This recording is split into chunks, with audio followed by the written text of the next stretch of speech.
আসসালামু আলাইকুম। আজকের এই ভিডিওটা অত্যন্ত গুরুত্বপূর্ণ একটি ভিডিও হতে যাচ্ছে। আজকের ভিডিওতে আমরা জানবো একটি মোবাইলের সেন্সর যদি কাজ না করে তাহলে আমরা কি করতে পারি। ২ নাম্বার, মোবাইলের অন অফের সুইচ দিয়ে মোবাইলটা চালু করা যায়, কিন্তু চালু হওয়ার পরে আর অন অফের সুইচ কাজ করে না। ৩ নাম্বার, মোবাইল চার্জে লাগালে টেম্পারেচার ল হাই সমস্যা দেখায়, মোবাইল চার্জ হয় না। এই ৩টি বিষয় শিখব একটি মোবাইল দিয়ে।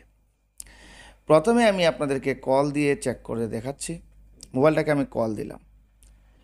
কল দেওয়ার পর লক্ষ্য করবেন, আমি আপনাদেরকে দেখানোর চেষ্টা করছি, লক্ষ্য করে। প্রথমে আমি চার্জে লাগাচ্ছি।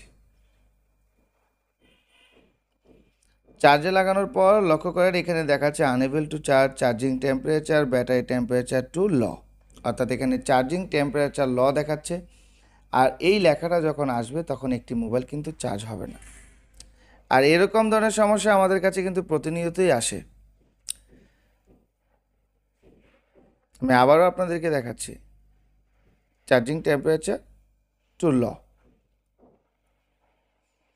এটাকে যদি আমরা ওকেতে চাপ দিই তারপরেও কিন্তু চার্জ হবে না। চার্জিংয়ের ঘরটা আসা যাওয়া করবে, অর্থাৎ একবার চার্জিংয়ের ঘরটা দেখাবে, একবার চলে যাবে, এরকম ধরনের সমস্যা দেখাবে। বন্ধুরা, এখানে একটা বিষয় আমাদের নোট করতে হবে, সেটা হলো এই মোবাইলটার এই চার্জিং সমস্যা কিন্তু ছিল না। মোবাইলটার মূল সমস্যা ছিল মোবাইলটা দিয়ে কল দিলে ডিসপ্লেটা অটোমেটিকলি বন্ধ হয়ে যেত, অর্থাৎ মোবাইলের যে সেন্সর ছিল এটা কাজ করতো না। আর এটা কাজ করানোর জন্যই টেকনিশিয়ান ভাইয়ের ধারস্থ হয়েছে এই মোবাইলের মালিক। এখন মোবাইলে কল দিলে কিন্তু ডিসপ্লে আলো কিন্তু বন্ধ হয় না, সেন্সরও কিন্তু কাজ করে না। অর্থাৎ যেখানে আগে কল করলে ডিসপ্লেটা অটোমেটিকলি বন্ধ হয়ে যেত, এখন কিন্তু সেই আলোটাও বন্ধ হচ্ছে না কল দিলে। তার মানে আমাদের আর বোঝার বাকি নেই, এই মোবাইলের সেন্সরটা কিন্তু খুলে ফেলে দেওয়া হয়েছে। এখন কথা হলো কাস্টমারের, মূল কথা হচ্ছে আমার মোবাইলের সমস্যা ছিল সেন্সরের। আমি কাজ করতে দিলাম ওই ভাইকে, দেওয়ার পর এখন মোবাইলের সেন্সর ঠিক হয়েছে, কিন্তু মোবাইল চালু হওয়ার পরে অন অফের সুইচ কাজ করে না, আবার চার্জও হয় না।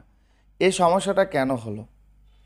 এই কারণেই কিন্তু কাস্টমার আমার দ্বারস্থ হয়েছে। এখন আছেন আমরা সবাই, যারা সবাই না, অনেক টেকনিশিয়ান ভাই আছে যারা মোবাইলের সেন্সর কাজ না করলে দেখা যায় যে সেন্সর খুলে ফেলেন বা সেন্সরটাকে একদমই বন্ধ করে ফেলেন। তো একটা মোবাইলের সেন্সর বন্ধ করে ফেললে কেমন ধরনের সমস্যা হতে পারে, আজকের এই ভিডিওতে আপনাদেরকে বিস্তারিত আলোচনা করে বোঝানোর চেষ্টা করব। প্রথমে আমরা সম্পূর্ণ মোবাইলটাকে খুলে ফেলব।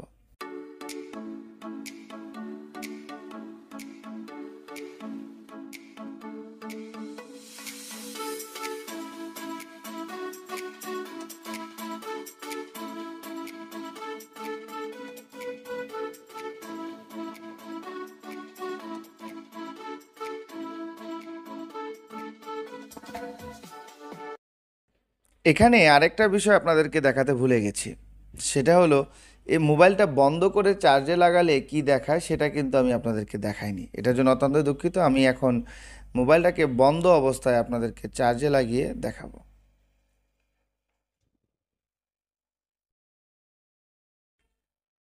বন্ধুরা লক্ষ্য করেন, মোবাইলটা চার্জে লাগানোর পর চার্জিংয়ের আইকনটা কিন্তু দেখিয়েছে, চার্জও হচ্ছে। একটু চার্জ হওয়ার পরে এখানে চার্জিং টেম্পারেচার ল এরকম একটা সিম্বল দেখাচ্ছে। আর এই সমস্যাটা বেশিরভাগ ক্ষেত্রে চার্জিং টেম্পারেচার ল হাই আসলে এরকম সমস্যা দেখায়। আশা করি বুঝতে পেরেছেন। এখন আমি আপনাদেরকে মোবাইলের সার্কিটটাকে ক্লিয়ার করে দেখানোর চেষ্টা করব।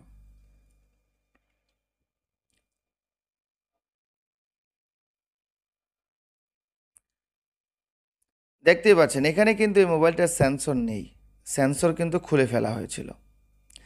আমি অন্য আরেকটি সেন্সর নিয়েছি, অন্য একটা মোবাইলের সেন্সর এটার মধ্যে লাগিয়ে দেখব। বন্ধুরা এখানে আরেকটা কথা হলো, আপনি চাইলেই কিন্তু যে কোনো মোবাইলের সেন্সর লাগাতে পারবেন না। এই সেন্সরগুলোরও কিন্তু একটা পরিমাপ আছে, অর্থাৎ ল্যাগের সিস্টেম আছে, আলাদা আলাদা সিস্টেম। যেমন আমরা একটা আইসি চাইলে যে কোনো আইসি যে কোনো মোবাইলে লাগাইতে পারি না, তদ্রূপ একটা সেন্সরও আমরা চাইলে যে কোনো সেন্সর যে কোনো মোবাইলে লাগাইতে পারি না। কারণ এখানে গ্রাউন্ডের বিষয় আছে, পজিটিভের বিষয় আছে, কিছু লাইনের বিষয় আছে, যে বিষয়গুলো আমাদেরকে মেপে লাগাতে হবে। তবে J3 J5 এই যে সেন্সরগুলো আছে এগুলো বেশিরভাগ ক্ষেত্রে J1H এই সেন্সরগুলোর সাথে মিলে যায়, স্যামসাং J1H এর সেন্সরগুলোর সাথে। আমরা এখন সেন্সরটা লাগাবো, যেহেতু সেন্সরটা খুলে ফেলে দিয়েছিল। এখন প্রশ্ন হলো সেন্সরের সাথে চার্জিংয়ের সম্পর্ক কি, আসলে কি সম্পর্ক আছে? তো চলেন আগে সেন্সরটা লাগাই, লাগানোর পর তারপর আপনাদেরকে আমি বিস্তারিত বলার চেষ্টা করব।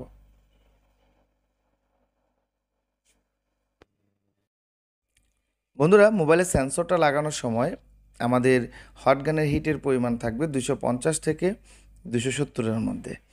আর আমি এই সেন্সরটা লাগানোর আগে সেন্সরের যে ল্যাগগুলো আছে এগুলোর মধ্যে 138 ডিগ্রি সেলসিয়াস রিবুলিং পেস্ট দিয়ে আমি সোল্ডারিং করে নিয়েছি। বন্ধুরা, এখন আমি আমাদের ক্লাসের যে মেন ভয়েস ছিল ওই ভয়েসে ফিরে যাব।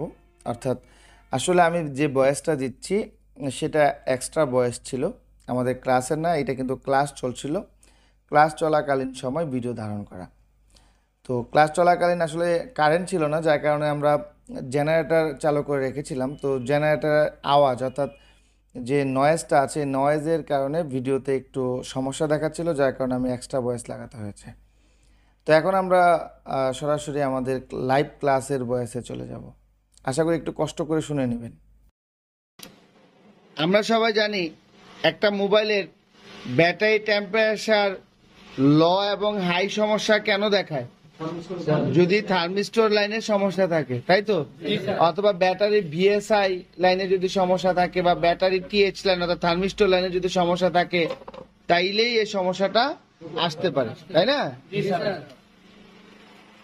কিন্তু একটা মোবাইলের সেন্সর রিমুভ করে দিলে যে সমস্যাটা হবে এটা কি আসলে কল্পনা করা যায়? তা আমরা দেখি, যেহেতু রিমুভ করেছে, আমরা এর আগেও এই কাজগুলো অনেক করেছি। তো আসলে এগুলো সোশ্যাল মিডিয়াতে দেওয়া হয় না তত একটা, এই কাজগুলো এর আগে আমিও একটা দিয়েছিলাম J1 এর ক্ষেত্রে। তো চলেন দেখি একটু। দেখেন এখন কিন্তু মোবাইল চার্জ হচ্ছে। একটু লাইটটা বন্ধ করেন, এই যে এই টিউবটা বন্ধ করেন। হ্যাঁ, চার্জ হচ্ছে। জি স্যার। দেখেন আবারও দেখি, এবার একটু বন্ধ করে দেখি, কি বলেন? জি স্যার।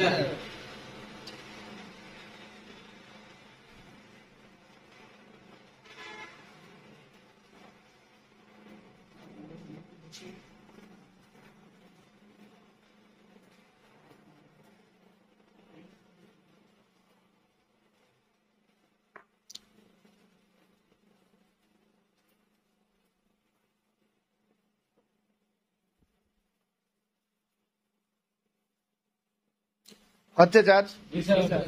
কিছু শিখছেন জি স্যার। এই ক্লাসটা থেকে? কিছু শিখছেন?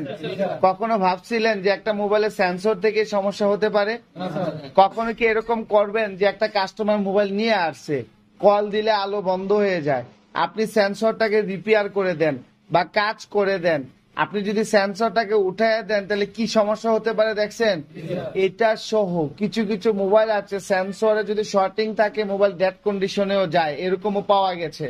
দেখা যায় কিছু কিছু হুয়াওয়ে মোবাইল আছে সেন্সর লাইন শর্ট হয়ে গেলে মোবাইল লোগো অবস্থায় থাকবে, অর্থাৎ চালু হবে না, হুয়াওয়ে লেখা ওটা দাঁড়ায় থাকবে। আপনি লক্ষ কোটি বার ফ্লাশ করতে পারবেন কিন্তু মোবাইল রান হবে না, এই হুয়াওয়ে লেখা ওইটাই কি থাকবে? দাঁড়ায় থাকবে। আমার কাছে এরকম মোবাইল আসছে হুয়াওয়ে, এটার ইএমএমসি সহ রিপেয়ার করছে, তারপরও মোবাইল কি হচ্ছে না? রান হচ্ছে না। যখন আমার কাছে নিয়ে আসলো, আমি স্টেপ ওয়ানে যখন চোখ গেল সেন্সর, আমি গিয়ে দেখি যে সেন্সরের লাইন সমস্যা হয়ে আছে। পরে ওই সেন্সরটাকে আমি যখন ক্লিন করে ঠিকঠাক করে লাগালাম, দেখি মোবাইল রান হয়ে গেছে। বাট আপনি এই মোবাইলের ইএমএমসি রিপেয়ার করলেন, অনেক কিছু করলেন, তারপরেও কাজ হচ্ছে না।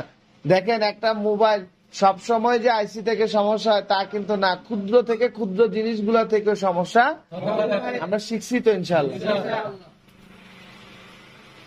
তো পারবো এরকম ধরনের সমস্যার কাজ যদি আমাদের কাছে আসে তাহলে আমরা কি করতে পারবো? শিওর। আর কোন কাস্টমার আসলে এরকম করবেন? একটা কাস্টমার আপনার কাছে একটা মোবাইল নিয়ে আসলো, কেন নিয়ে আসছে? দেখা গেল যে নিয়ে আসছে একটা নর্মালি কাজের জন্য বা একটা হাই লেভেলের কাজের জন্যই নিয়ে আসছে। এটা কে আটকাইছে? দরজাটা খুলছে কে? দরজা আটকে দেন। হ্যাঁ, সাউন্ড আসতেছে। আপনার কাছে একটা কাস্টমার যখন মোবাইল নিয়ে আসবে, ফার্স্ট টাইমে আপনি ছোট ছোট বিষয়গুলা দেখেন। কথা বুঝতে পারছেন? এরপরে আপনি হাই লেভেলে কাজ যান। আপনি আইসি লাগাতে পারেন, এই জন্য আইসি উঠায় ফেলবেন তা তো না, ঠিক না? আমরা স্টেপ বাই স্টেপ সকল কাজ করতে পারবো ইনশাআল্লাহ। এই যে চার্জও জমা হচ্ছে।